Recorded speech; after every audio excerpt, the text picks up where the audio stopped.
Here at Virtual, we believe everyone should have the opportunity to invest in the brands they love. With 36 successful offers closed and over $21 million raised, we are the largest equity crowdfunding platform in Australia, and we're on a mission to help startup founders gain access to capital. So if you're looking for alternative funding for your business or looking for an early stage investment opportunity, then this is a podcast for you. I'm Claire Brown.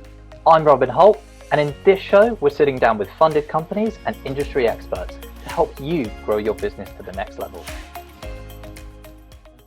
Hey guys, and welcome to another episode of the Virtual Podcast. You've got Robin Holt here, one of your co-hosts, and we aren't actually joined by an official guest today because it's our co-founder, Alan Crabb.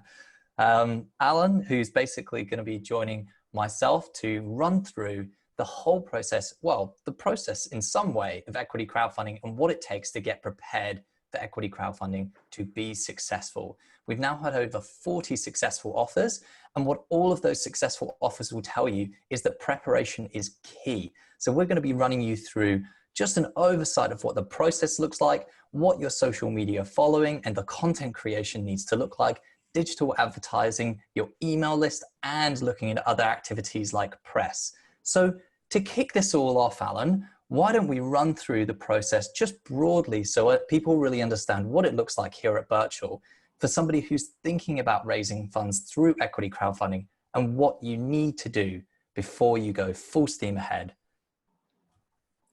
All right, thanks, Robin.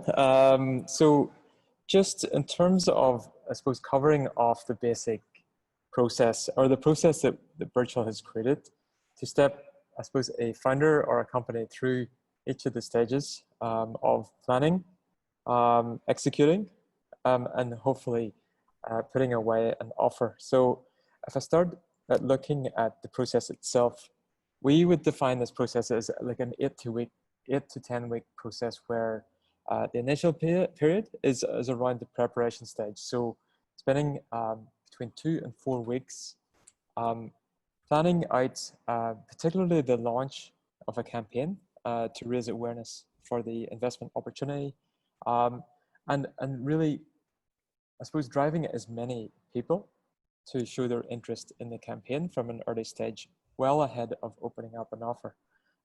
So the first 2 to 4 weeks preparing for the launch, and the launch of what we call the expression of interest. This expression of interest is a 3 to 4 week campaign, and it's really heavily driven by digital marketing, well ahead of a launch of an offer. The offer launches, and we launch it privately to begin with, just to ensure that we don't or we create the momentum to open publicly, and that offer then goes public for another 3 to 4 weeks before we close it, and hopefully secure the funding to make it happen. So that's our 8 to 10 week process.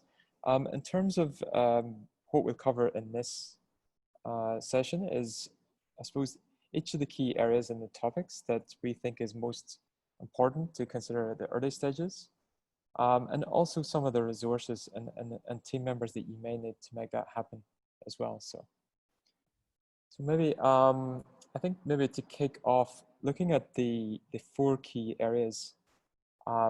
Firstly, we have social media. Then we look at digital advertising.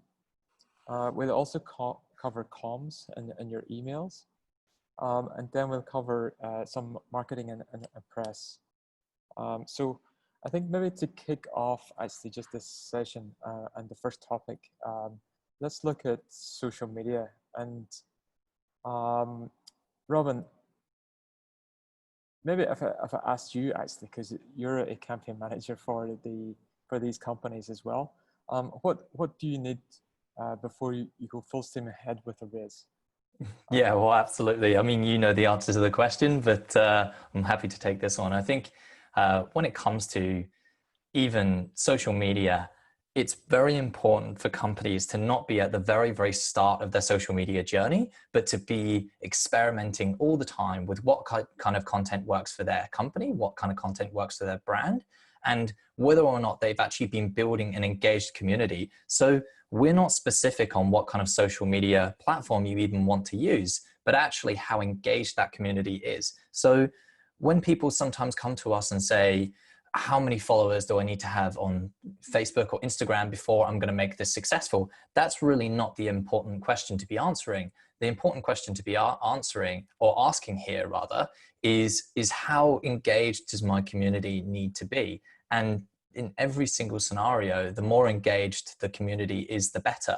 I'd far rather work with a company who is actually in a position whereby they've got maybe 800 followers on Instagram, but 200 of those are incredibly engaged, than somebody who has 10,000 followers on Instagram and they have almost no engagement whatsoever with those followers, who don't follow their brand and follow their journey. So when it does come to social media and a following itself, I think it's really essential for a company to be going down the route of creating a lot of content and experimenting with so much content, whether that be on Facebook or Instagram, or one of the new ones, which is TikTok, which we're really yet to see whether or not a big following on TikTok will transfer to investment, but I think it's definitely worth exploring. Then if you even look at platforms like Pinterest, some of the best websites out there actually get so much of their traffic from Pinterest. And that comes from maybe the food industry and something like that. But it's really important to actually be experimenting and going out there and creating a lot of content before you're going down the route of raising funds through equity crowdfunding. Now, when it comes to the type of content you're creating, absolutely all of these platforms are going down the same route, that they are promoting video content more than ever. So if you're somebody who's pretty shy and not that willing to get behind the camera, I think what you've got to realize is that almost nobody, when they started, was happy to get behind a camera and start to create and post out so much of this content. But the thing is that the people who are doing this and who are building an audience through doing video content, they're just engaging with their community so much further, because even if they're just going out to 800 people, you've got an audience who know what you sound like, generally who you are as a person, and they can relate to you a lot more so. And heck, these platforms, even if you have a small following, they're going to promote that video content further, because of the fact that it's the content which they really want their users to end up seeing on the platforms themselves. So for social media, I think it's absolutely essential to be going out there, create your first posts and really get a good theme of what you're creating and know what's sticking and know what's working before you go down the route of actually thinking about raising funds through equity crowdfunding. And when you go down social media, you then look at digital advertising, and we use Facebook ads predominantly because of the fact that Facebook ads generally provide the best return on investment that we actually spend. But Alan, we both work on this almost every day, really, to maximize what we can do. But I'd love you to break down, because you did such an awesome job with Outland Denim recently, whereby you were working so closely with them on digital advertising, about what a company really needs to know and what they potentially need to spend, and really what the most effective platforms are. So perhaps I'll hand it over to you for digital advertising to cover that topic. Yeah, you're absolutely right about social. I think digital advertising in some ways is an extension, I say, of what you just mentioned around creating content and getting it out there. I think digital advertising provides the distribution for that content, and you're able to not only access your existing audiences, which is pretty limited sometimes with social media, but also new audiences for that content. And that's why we need to as part of any campaign, any digital marketing campaign, and particularly the EOI campaign with the raise, you need to consider a budget to put in behind amplifying your message, particularly even for your existing audiences and community. So, for example, the announcement of launching a equity crowdfund, you may want to use digital advertising with social media, for example, through Facebook, Instagram, and some of the other channels that Robin mentioned, to just simply announce and amplify that message that you are open for investment.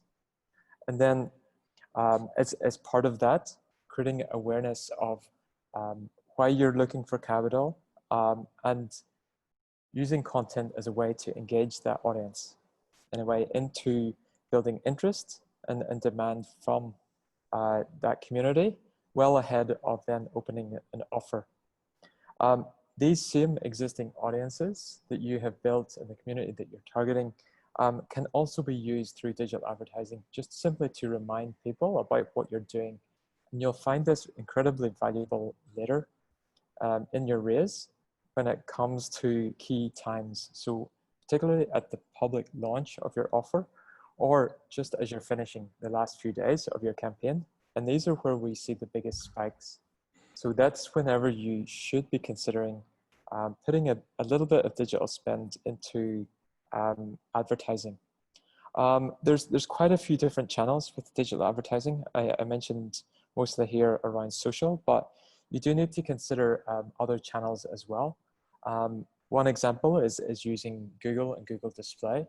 And this is very useful as well for reminding people in their day-to-day lives as well, where they may be browsing online, they may be reading news and publications.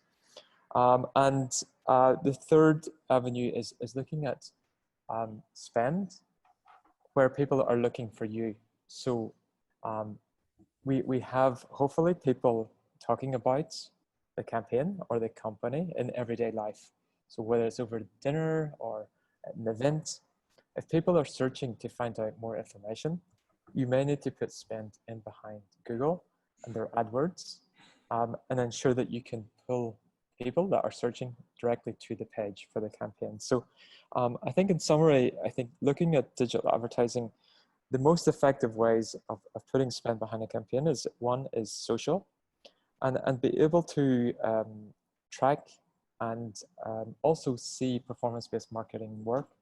And we do track quite a bit of this through our setup. And we track each conversion of a registered interest and also investor through the campaign. And secondly, other digital advertising channels, for example, like Google Display, where it's capturing people in different channels or different medium. And then thirdly is what you call SEM, or promoting where people are searching as if for your brand or for the raise. So that's covering a bit about digital advertising. I think the next key aspect of preparing is again around comms and emails as well. This is probably one of the most effective channels to get direct traffic to your campaign, and it is one of the critical ones to review and have expertise in to be able to get success with a campaign. So Robin, just maybe touch on how big of a community or list do people generally need to work on ahead of launching, and what emails do people need to send? Yeah, absolutely. I mean, I think when it comes to the email list and the size of it, it does depend on how much you're looking to raise per se. If you've only got a small email list, but you're only looking to raise a fairly small amount of capital, something up to 300K, then that's entirely possible for you. But the bigger, the better doesn't always necessarily apply, because I think that if you're building an email list, you need to focus on consistency with having your own newsletter, which you're actually sending out, and whether or not you're well enough informing people of what you're looking to do as a company. When I sat down with Ben from Indigo Power recently, he mentioned that he's been talking about equity crowdfunding with his community for months and months before he actually went down the route of raising funds through equity crowdfunding. Therefore, when he sent out an email saying, we're looking to equity crowdfund and you can express interest to be one of the first investors, there was no surprise whatsoever to anybody who was looking to go down that route. Or to anybody who was subscribed to that email list. So that was a really key piece of information, because he was being very consistent and he was being very clear. Now, then when it comes to another example, which I'm pulling back out, is Zurali. Now, Cam did a great job of informing his community well ahead of actually going down this route. And that's because he had a consistent newsletter which he sent out. So people expected to receive their email comms. And they really just built up this excitement, and everybody was really keen to know what the news was going to be when they finally revealed it. So I think that you do have to build up the community to getting excited about actually the possibility of being able to invest into the business itself, but be consistent with that email list. And even if you want to go back a little step further, if you are considering equity crowdfunding and perhaps you aren't building an email list at the moment, if you're getting traffic to your website, or you're doing things where people are landing on your website, why not have a free product or something of value that people can sign up to your newsletter for? Say a free guide or perhaps a token to something. I think it's always worth considering, because like you've said, an email list, it can be one of the best conversion metrics for being able to get your audience over to an expression of interest to actually invest in your company. So therefore, I think it's always got to be something on your mind and always got to be something that you're looking to build. Now, the engagement itself for an email list, I know that it depends on what platform you're potentially using and what your numbers look like.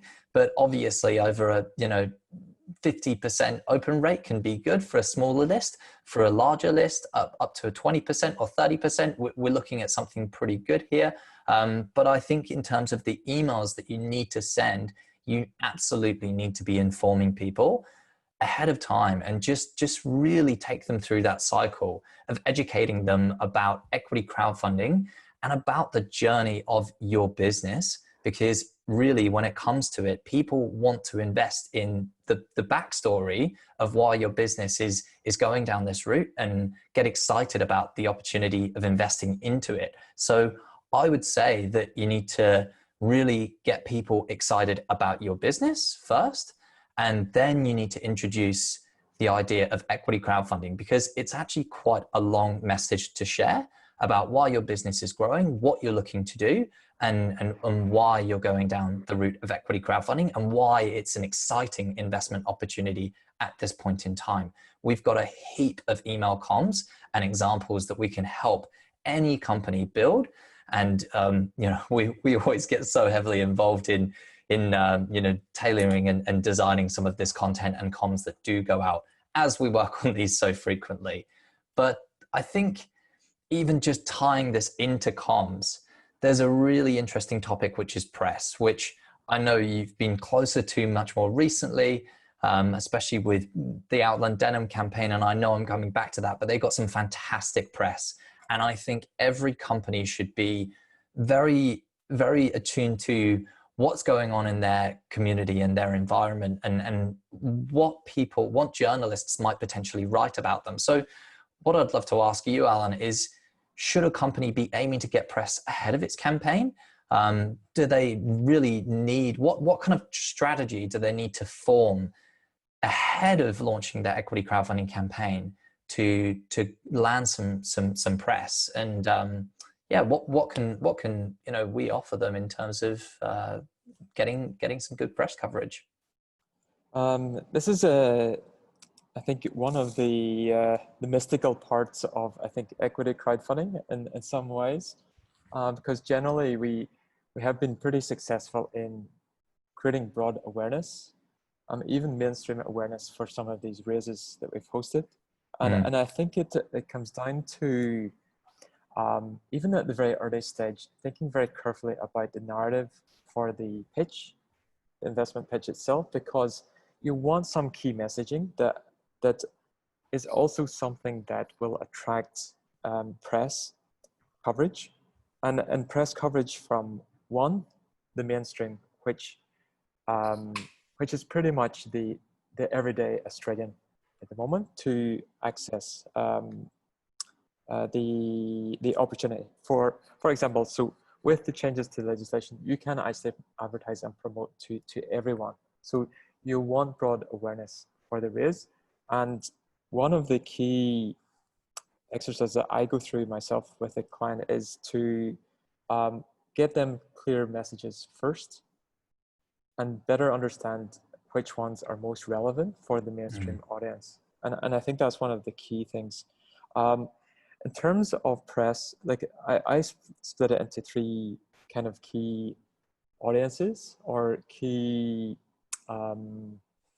categories of press for a company. So firstly, it's industry. Like you want to heighten your profile, not only as a company, but also in the industry that you operate. So you'll need to think about what's relevant or what's newsworthy within your own industry itself. So for example, is this the first raise that has been done in your industry? And is that newsworthy for the press or for blogs that actually cover stories of that industry? Secondly, is you'll want to consider like small business and startup press coverage, particularly the more mainstream publications. Like in Australia, you have two key ones: Fairfax News, News Limited, and all of the publications under their banner or under their under the fold of these two companies. So, and these have large audiences, and you'll want to understand how to pitch to small business journalists or the startup journalists in these. So studying how they cover stories and how relevant is your messaging and your pitch to these stories, to these journalists. And then thirdly is finance and blogs. So generally looking at the audience of potential investors for your business. So what publications are most relevant to hopefully pitch your business to more experienced investors, and be critiqued potentially on blogs for that investment offer. So so them are the key three areas. If you got the correct messaging from the outset and you know what's relevant and newsworthy, you should have a really good story to be able to pitch yourself or to be able to engage someone as an expert in pitching these stories to the media. So I think in terms of the timing of getting press out there, generally you have press that covers it before, you have some press that covers it during, and a lot of press that will probably cover a successful raise after. Yeah, that's right. I think the key here is to get press ahead or at the timing of launches. So that press and coverage can support every other aspect of your campaign, whether it be social media, digital advertising, and even potentially communicating it to your existing audience as a way of heightening your profile and giving you, I suppose, the extra credibility for the raise itself. So I think press is something that is definitely worth investing into. If you're not getting the help and support externally for that aspect of it, you can do it yourself, and we provide a lot of resources, lots of examples, and potentially even a list of key journalists that are more receptive to these kinds of pitches. So that's something that we spend a bit of time, particularly at the start, to make sure that we lock that down. And this maybe leads on to maybe the last point, Robin, where you are looking at getting external expertise. I suppose the question is, considering all of the things that we've just talked about for the last 10, 15 minutes, can founders handle this all themselves, or do they need to hire external help and resource to actually make this happen? I think generally, from our experience, we do generally see that most founders can't cover all bases. Yeah, it's quite a lot. But maybe, do you want to cover maybe what your thoughts are on getting external expertise in? Of course, I think when it comes to any circumstance where you're looking to go down the route of raising funds for a business yourself, even if you don't feel confident executing these areas for a raise yourself, I feel like knowing and understanding how the basics of each area works is essential before you even bring on external help. Because if you are looking to potentially hire somebody who handles your press or even handles your Facebook ad per se, or digital advertising as a whole, how can you really understand if they're going to be really, really awesome at doing the job itself if you're not completely across how it all works? So I would strongly recommend getting familiar with something like Facebook ads, for instance, just because they can be such an integral part of a campaign here. So there's tons of videos and tons of resources online. Our platform links to a lot of tons of helpful resources here. But I think that when it does come to it, when you're running a fast growing business and you're in the position whereby you need to raise funds, you have so many jobs and so many tasks. And so it's very much more than likely that you need to bring on external help. But I would always aim to try and keep this as lean as you possibly can, just because of the fact that when it does come to building interest and speaking to investors, that job really needs to be handled by the founder. And so when you are going down the route of trying to raise funds for your business, it's always likely to be an additional job, and it's going to be a tough time. But through the likes of equity crowdfunding, you actually have the advantage of being able to grow your business's presence and potentially have your best month in sales when your campaign is live. So even if you do need to bring on external help, you can see it as a positive here because of the fact that you're getting such wide coverage. And this is the opportunity in which to do this. So we've got a number of different partners that we can link people to, such as freelancers or agencies who can really help you with areas like digital marketing and press of the like. And I think that we're both probably of the opinion that if you can handle some of it yourself, you can learn so much about going through this process and then even reflecting on it. And having sat down with Angus even just yesterday to go through his campaign, the second time he did it, he was so happy that he went through the process of really taking on a lot of this himself.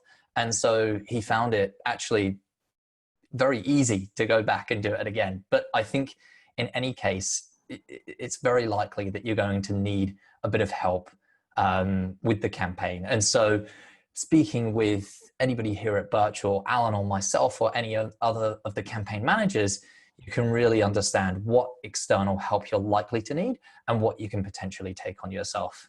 What do you think, Alan? Yeah, I'm right behind you there. I think, yeah. like someone said quite recently, I think in terms of pitching, it's all really about selling a story that hasn't happened yet.